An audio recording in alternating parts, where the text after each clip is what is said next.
Welcome, everybody. I'm Craig Larson, and I'll be moderating the webinar. I'm the Executive Director at the Chronic Disease Prevention Alliance of Canada, known as CDPAC. CDPAC is an alliance of Canada's major national health organizations sharing a common vision for an integrated system of research, surveillance, policies, and programs for the promotion of healthy living and the prevention of chronic disease. To learn more about CDPAC, you can check out our website and connect with us on our Twitter, Facebook, and YouTube channels listed at the bottom of this slide. Today's webinar is part of an ongoing series of webinars being co-hosted by CDPAC and the Public Health Agency of Canada, Canada's Centre for Chronic Disease Prevention, and it's titled Run to Quit, Run, Walk to a Smoke-Free Life, Supporting Canadians to Achieve a More Active and Smoke-Free Life. Today's webinar is intended to bring together smoking cessation practitioners, policymakers, and public health professionals in healthy living and chronic disease prevention to learn about the first-year results of this unique program that combines physical activity with support for smoking cessation. So thank you, everybody, for joining in. It's now my pleasure to introduce our first presenter, Pam Turner. Pam has been an analyst at the Public Health Agency of Canada for 7 years. She is currently working with the Multi-sectoral Partnerships to promote healthy living and prevent chronic diseases team. Pam has a master's degree in social work and a bachelor's of psychology. Her current work is informed by previous experience in community-based health and social services. Thank you, everybody, for attention, and I'll now pass it over to you, Pam, to introduce your co-presenters. Thanks, Craig, and hello to everyone on the line. Thank you all for joining us today. So, as Craig mentioned, I work for Public Health Agency of Canada with the Partnerships and Strategies Division. And as a Government of Canada partner in Run to Quit, we are so pleased that our colleagues from the Canadian Cancer Society, the Running Room, and the University of British Columbia are here today to talk about this new and innovative approach to smoking cessation. This project truly represents the intent of the agency's multi-sectoral partnerships approach, where partners collaborate to create a successful public health project. In this case, we're pleased to work in partnership with the Canadian Cancer Society as a leading national health organization that is contributing its expertise and national reputation to this project, and the Running Room, a business leader that is sharing the resources of their highly successful running clinics, along with the enthusiasm of their clinic leaders. We're also glad to be working with the team at University of British Columbia, who are bringing academic excellence to the process of measuring the success of the project. The aim of the agency's multi-sectoral partnerships initiative is to support integrated efforts to promote healthy living, prevent chronic disease, and address common risk factors, such as physical inactivity, sedentary behavior, unhealthy eating, and smoking. Selected projects are designed to scale up the most promising and innovative prevention interventions and to encourage positive changes in healthy behaviors. As you will hear today, Run to Quit is an in-person and online smoking cessation project that introduces physical activity in the form of running or walking as a means to quit smoking. The project pairs this approach with a range of smoking cessation resources as well as counseling and social support. Katina Komenos from the Canadian Cancer Society will share the details of how this project rolled out in year 1 and will outline the plans for year 2. And then we'll hear from Carly Preeb of UBC, who will present the evaluation results from year 1. Hello, everybody. Thank you for joining us. This is really an exciting opportunity for us to showcase the program, talk about how we did in our pilot in year 1, and then also speak through what we're doing this year as well, so that everybody can see where we hope the program is going and how well the program did the first year and what we saw some of the results. So here you'll see the agenda. On the agenda, we'll talk a little bit about the introductions to the team of partners, which Pam has already done. We'll talk about the program itself, a bit of a program summary, our year 1 numbers, as well as the results from year 1, and then how we want to spread the word and get everybody to know about the program in year 2. And then at the end, we'll have a little bit of time to engage everybody with some questions and a discussion. So we're looking forward to that as well. So again, thank you so much for everybody. Run to Quit really came about one day at an Ottawa race where John Atkinson, the director of Cancer Prevention and Tobacco Control at the Canadian Cancer Society Ontario Division, approached John Stanton, owner and founder of the Running Room, and pitched the idea of partnering in a program where the strengths of both associations, both organizations could be put together to help people quit smoking and become more active. Both had been smokers in the past. Both attributed their quitting to running and the ability to continue running, and running as being part of their lives going forward from that point. And they really believed that bringing these two aspects together would help more Canadians in quit smoking and becoming more active, two ways that we know we can prevent cancer in many ways. So we did a bit of a pilot in Ottawa in 2013, and from that pilot we saw about 28% cessation rate at the end of 6 months.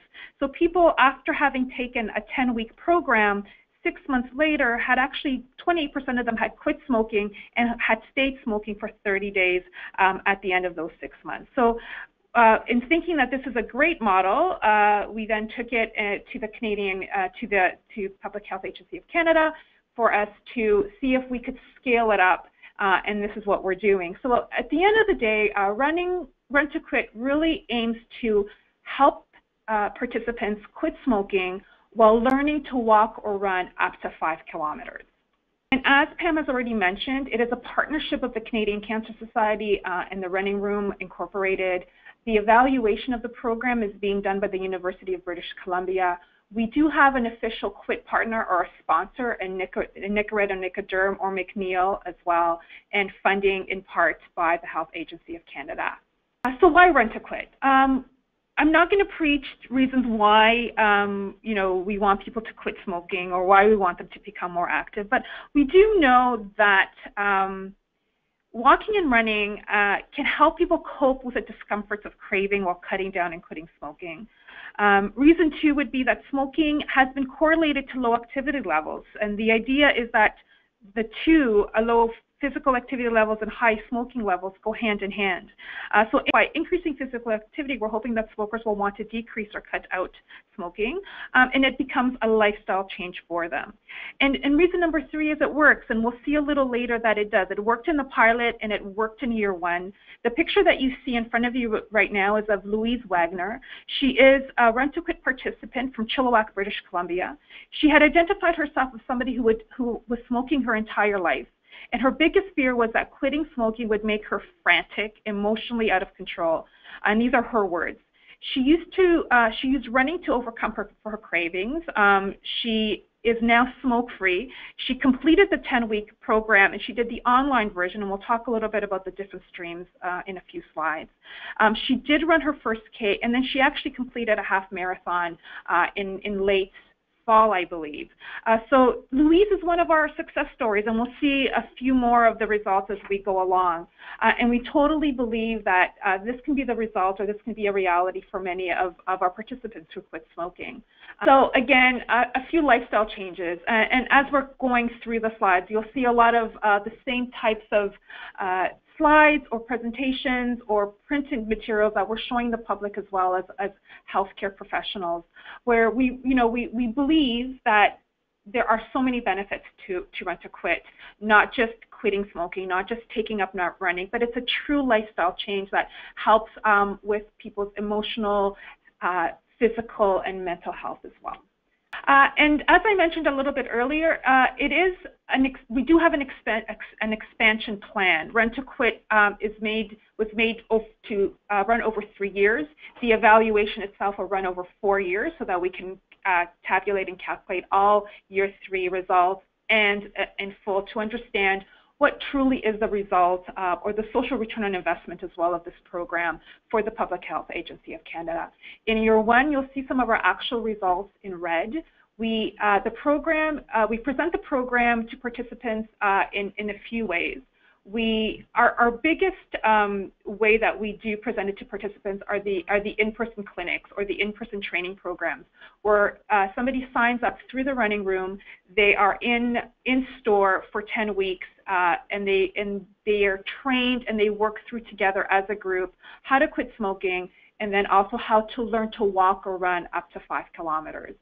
The running room also has a great online training program or clinic as well that mimics the in-person one, but somebody does that on their own, and we encourage them to walk or run with a buddy or a friend, to do the whole clinic with a buddy and a friend, and they have great online support through the dashboard capability that the running room has.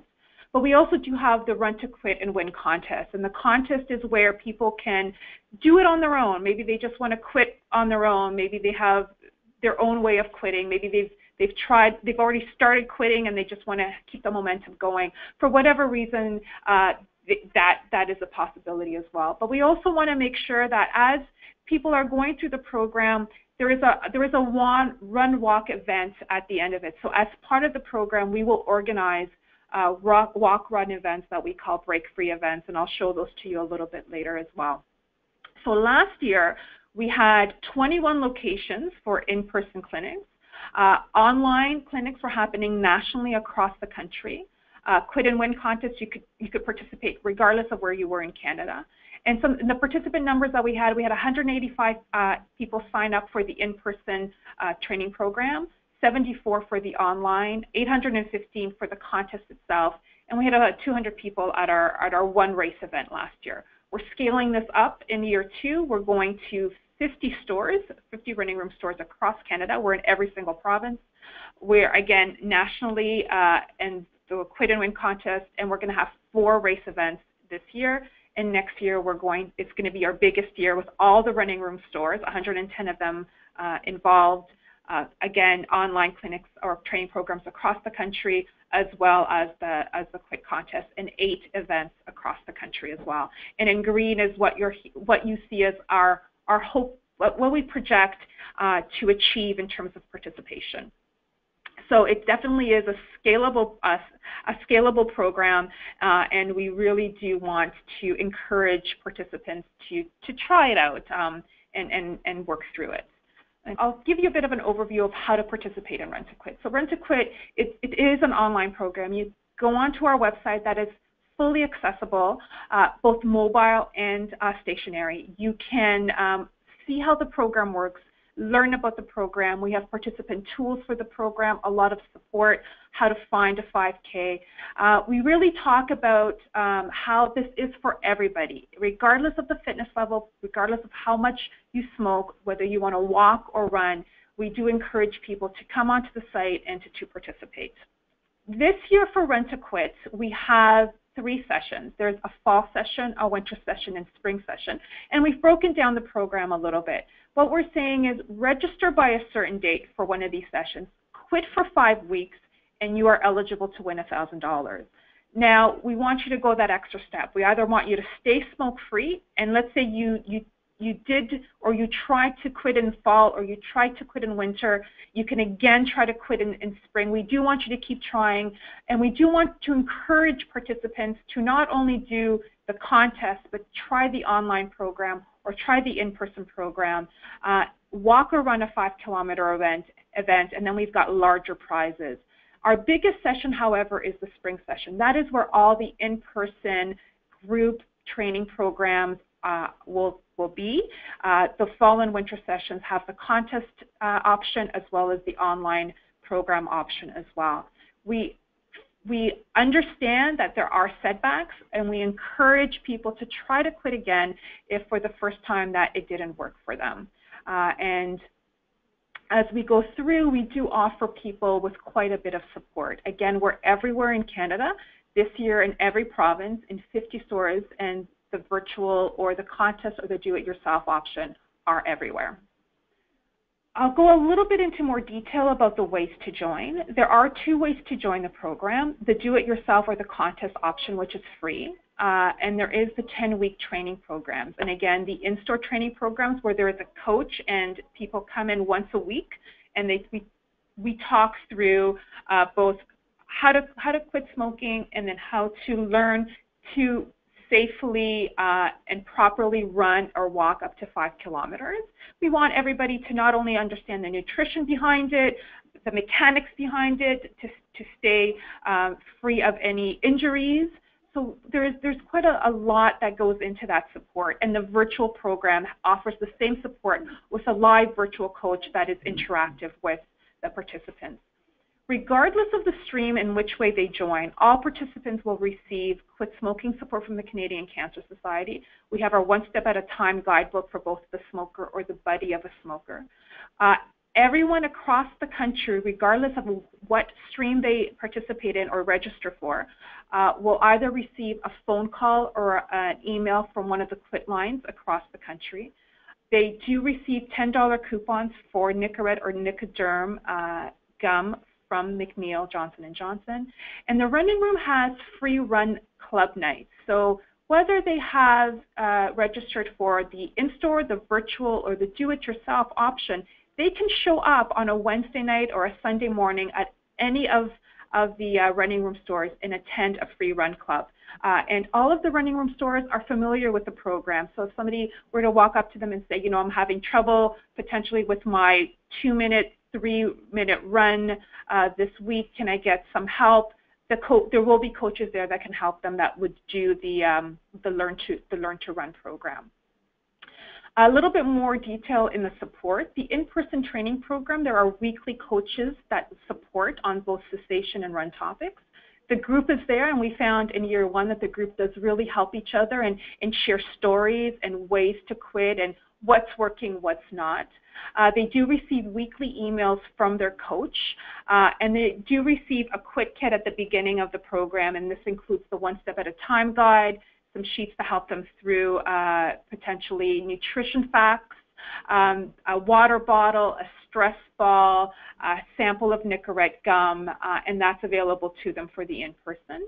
The virtual training program participants receive weekly emails from their coach. Again, the ability to reach their coach virtually if need be, and smoking cessation and run topics are there for support. And the do-it-yourself program, they do get regular email reminders that, you know, to use their coupon, to call the quit smoking lines, and that we're there to support them as well. And again, all streams will receive calls from a quit coach, free run, the ability to go to any of the free run clubs at the running room store, and Nicorette and Nicoderm coupons. We felt as part of the design of the program that the quit lines needed to be part of it. And what we have done and what we said was that we would have in as many provinces as possible, and we are achieving the ability to either have the quit lines call the participants or send an email to the participants. And depending on the province, they'll either get an email or a phone call. And actually, if they're doing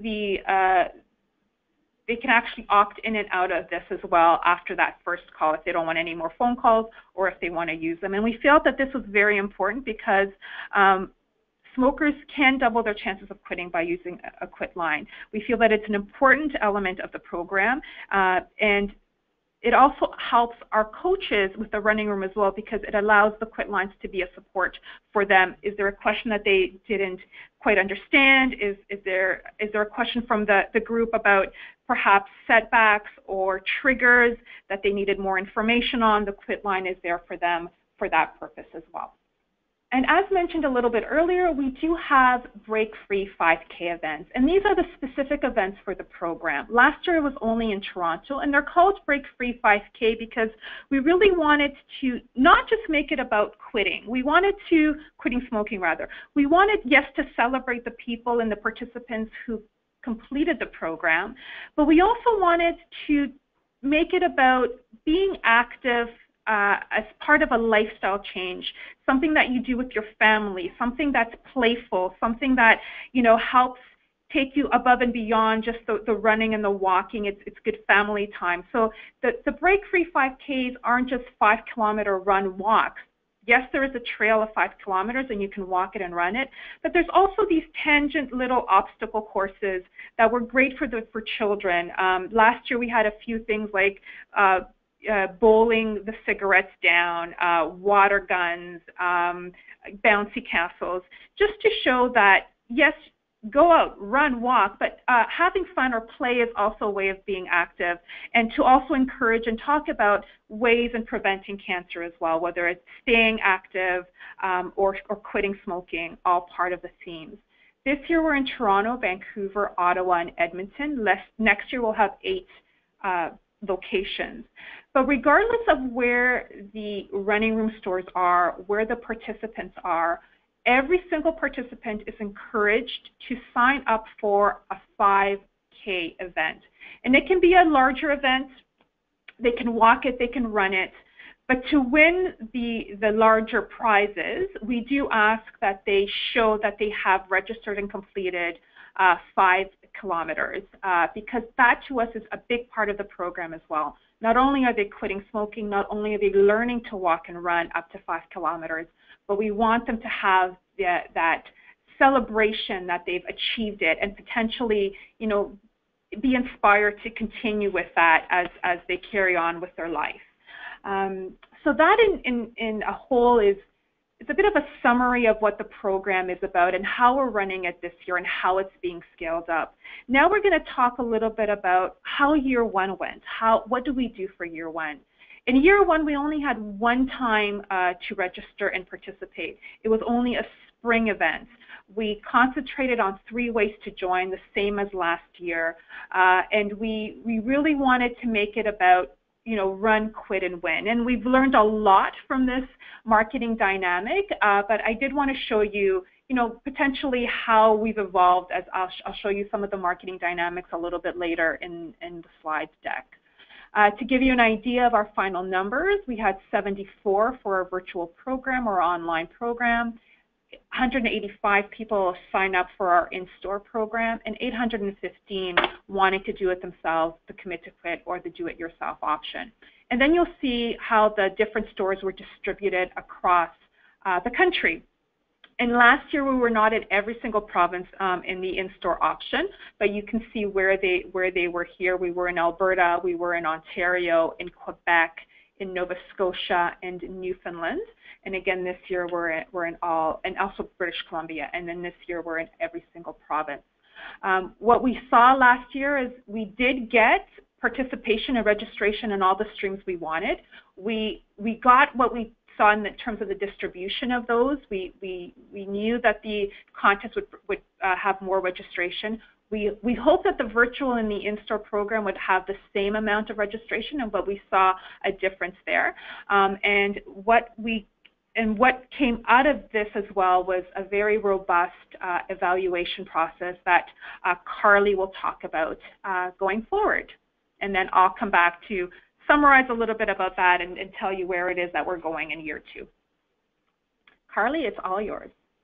Great, thank you.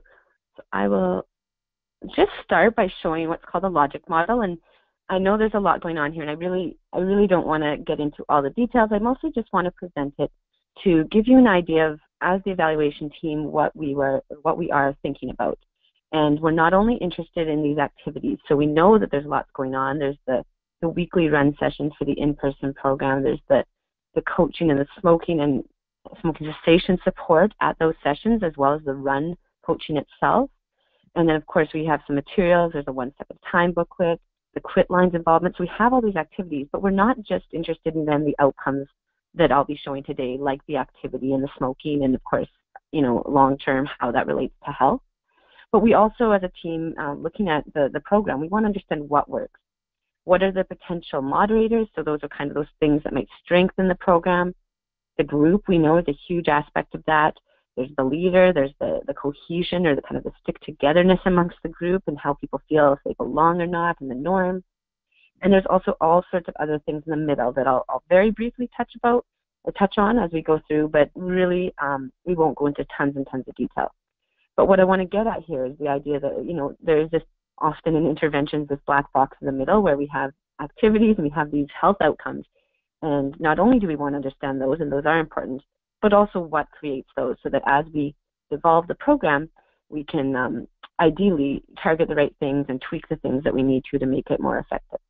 So today we'll be focusing primarily on the outcomes, though, the physical activity and the smoking. So I'm just going to see if I can get to the next slide.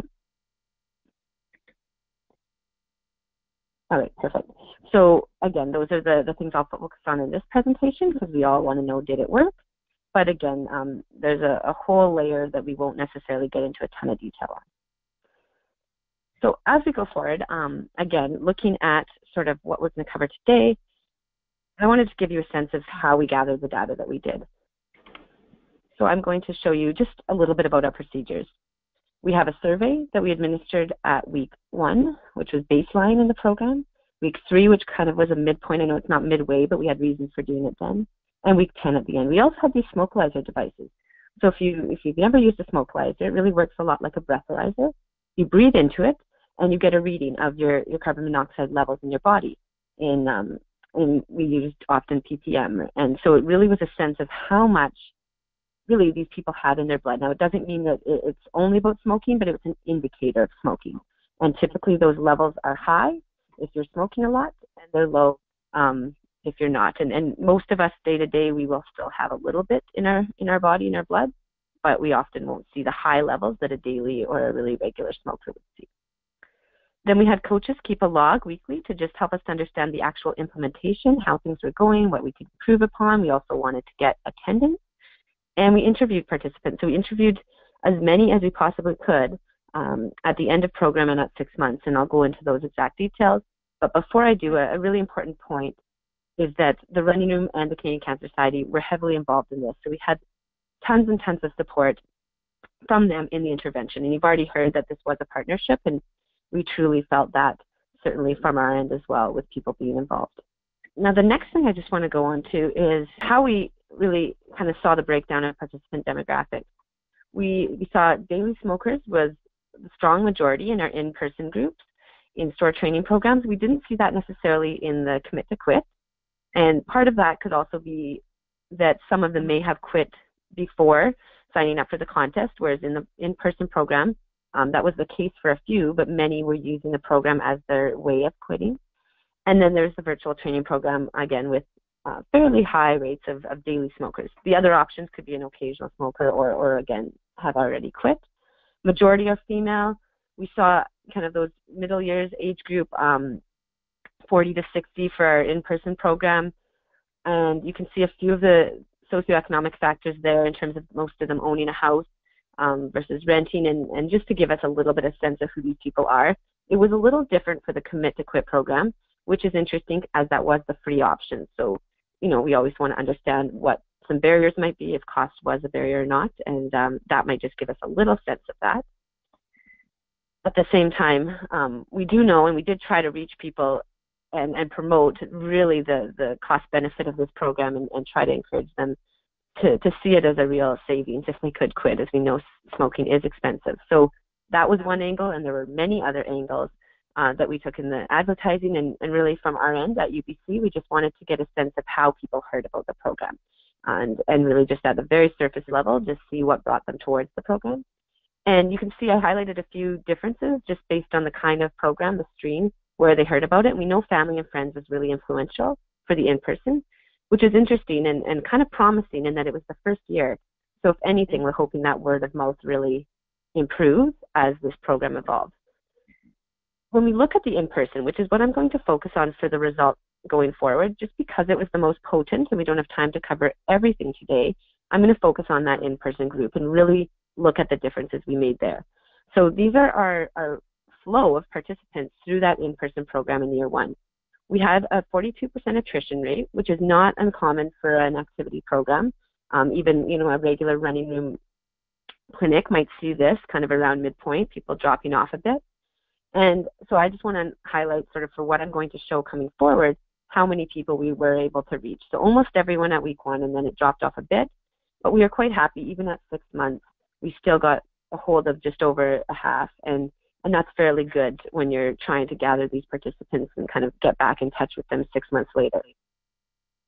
So then, when we look at just a big picture example of some of the results, you can see here that carbon monoxide did significantly decrease, and that's a significant difference there in terms of their levels, and run frequency increased. So those are just two kind of markers, two key ones, though, of how the program may have changed behavior in terms of the decrease in smoking, increase in run frequency. We know that's not the case for everyone, obviously, so I'll go into some of the specifics, but that does give you a big picture example. When we look at the actual levels of smokers, so those that were either reporting as daily or occasionally, how they progressed, we saw throughout the program the daily smoking decreased. And by the end, 34% reported daily, whereas 56% had now reported no longer smoking at all. And when we look at intent to treat, that's 23. And if you don't know what that means, basically at week 10, we had 70 people in attendance, which we know isn't the number we started with. We had 168. So when we look at that total group, if we look at everyone who signed up and may or may not have actually came to the program, 23% of that whole sample were no longer smoking. So fairly strong rates, kind of if you know the area. We're pretty happy with that. And of course, we're really happy if you saw it through and stuck with it. Then we saw stronger results, which is what you might expect. Going on to now a little bit about the actual kind of how that looked, how the quit rate looked. The majority had been recent, but we did have some people who hadn't smoked even a puff in the last 30 days. And one thing we always did to verify was use the carbon monoxide testing. So if they said in the self-report they weren't smoking, but we looked at the carbon monoxide results and they were, or those results reflected high levels of carbon monoxide, we didn't count. So we tried to be as prudent as possible in these rates, and you can see our intent to treat using the full sample there. And one thing that's really nice to see is the 6-month follow-up. So of course, it's not perfect, and there are still lots of smokers out there we need to keep engaged, but we are happy to see that if you look at those intent to treat rates, because we actually contacted more people at the 6-month follow-up than were present at the end of program, those interview results are a little different, but when you look at intent to treat, they're both 19.6.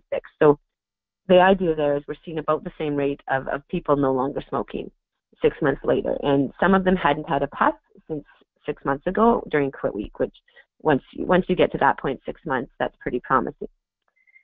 Regardless of smoking, we know that even if you're still a smoker, if you can increase your physical activity, that has huge benefits.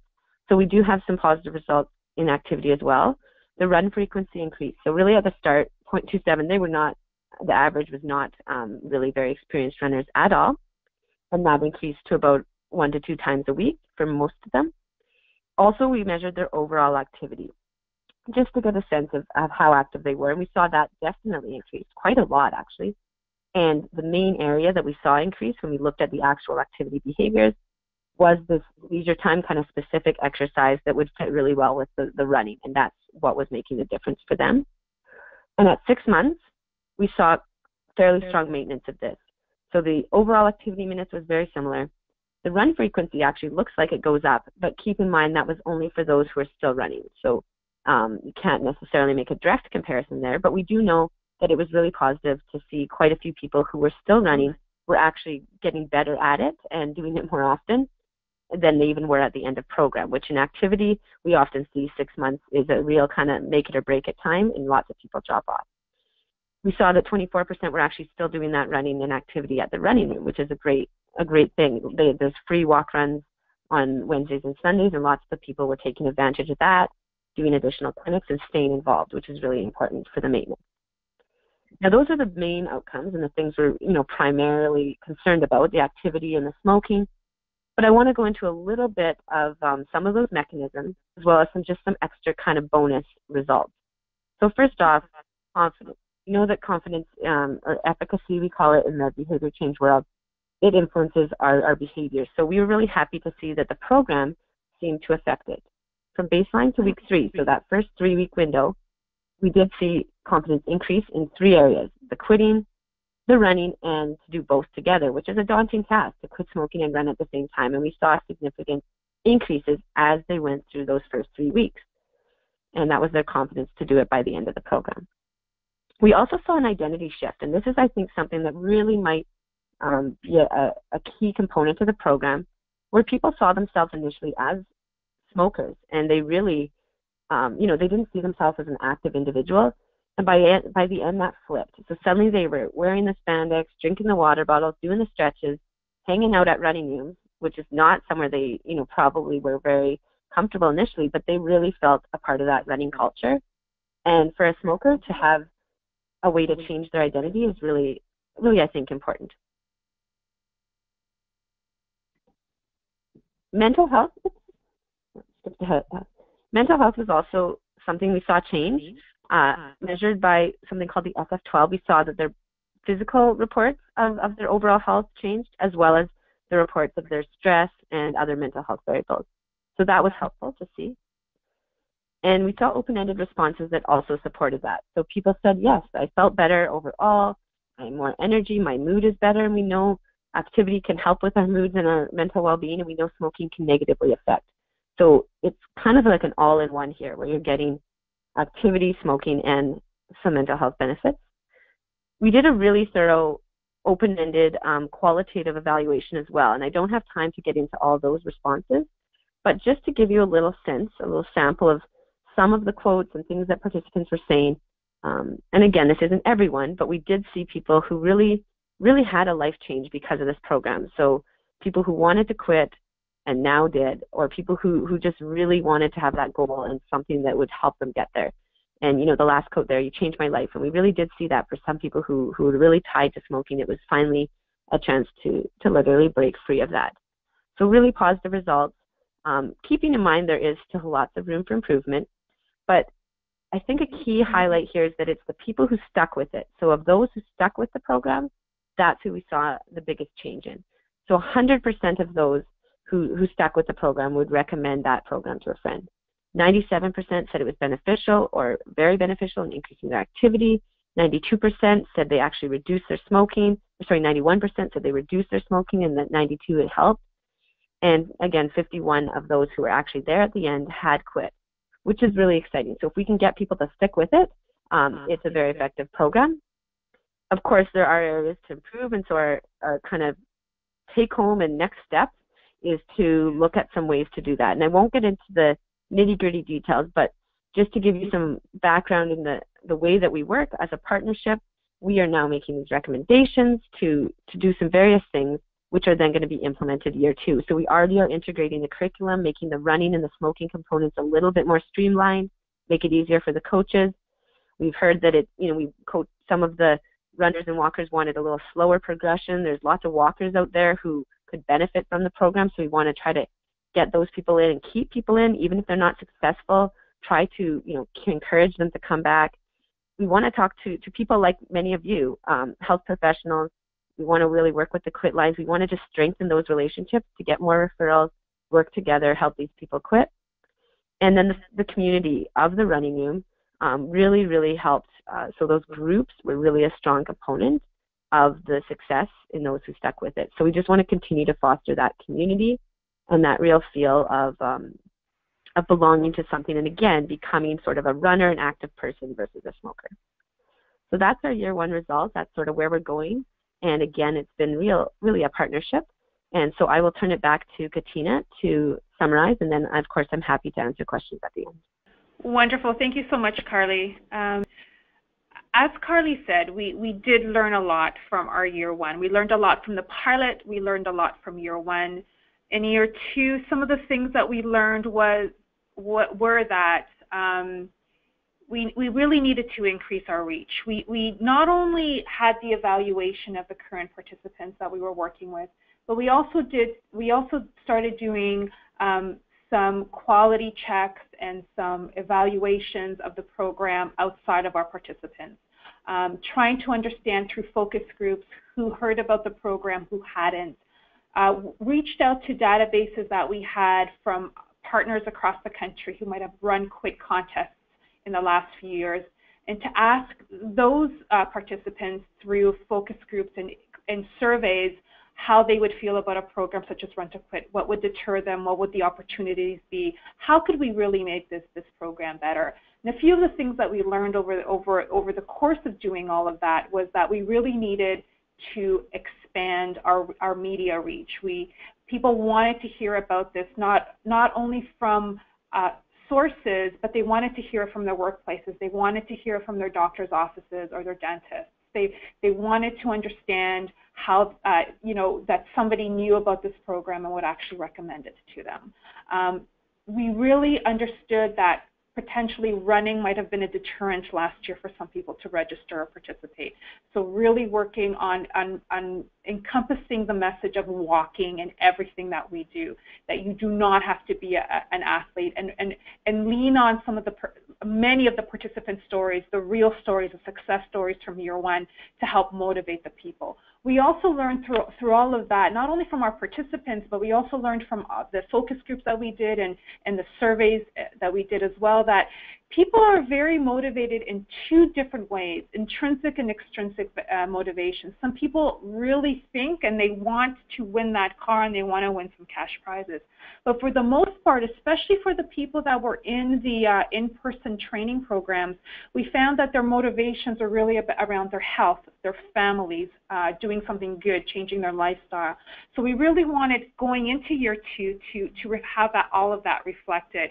And we did that. As you see, as we saw a little bit earlier, we have 3 streams or 3 timelines to join this year. So what we want to do is we want to bring people to the website. Once they're on the website, there is something for them to do, whether it's register for an online program, an in-person program, or again, try the contest themselves if they could. And so this year we're trying to reach out to as many family physicians, healthcare providers to refer the program. We have storytellers from the past that we're working with, whether it's that busy mom that found a way to talk to her family about helping out because they too wanted her to quit smoking, and together they were able to do it. Professionals from across the country that were able to do it in a very busy lifestyle. A couple that got engaged, some nursing students, financial planners. These are all stories that we're going to use with very different reasons for quitting to really help bring people into the program and really help them learn more about the program and give us quite a bit of their time. We are asking them to do a lot, but we really believe that it'll help. And we're doing that in a few different ways. We do have some print material out there. The program is fully bilingual. We have it in both French and in English. The French is adapted more than translated, so it's really about understanding what's working across the country and the messages that are working rather than a translation. It's an adaptation.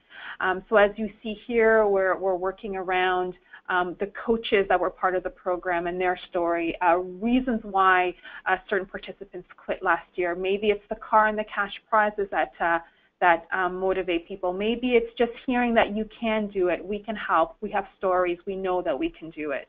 And so we really want to engage as many smokers as possible, and we're going above and beyond just marketing and social marketing campaigns. We are approaching universities and colleges, we're approaching workplaces, we're approaching healthcare professionals, and we're approaching community champions who across the country have either shared their stories about quitting with us, who we have been able to reach out to talk to them about the program, and really incorporating this program as part of people's lifestyles, as part of people's work, as part of conversations going forward. And this is where we hope that people that are on the webinar today might be able to help us either understand how to better do that, or if this is something that you see as something that you would be able to do and how. But we truly believe that the more we get this out there, the more people will participate, and we'll get even more success stories going forward. At the end of the day, we do want people to register, learn how to run, walk 5 kilometers, and quit smoking, and then do a 5K event. And these are our year 2 numbers or our goal numbers. And then I'll leave you with the last slide.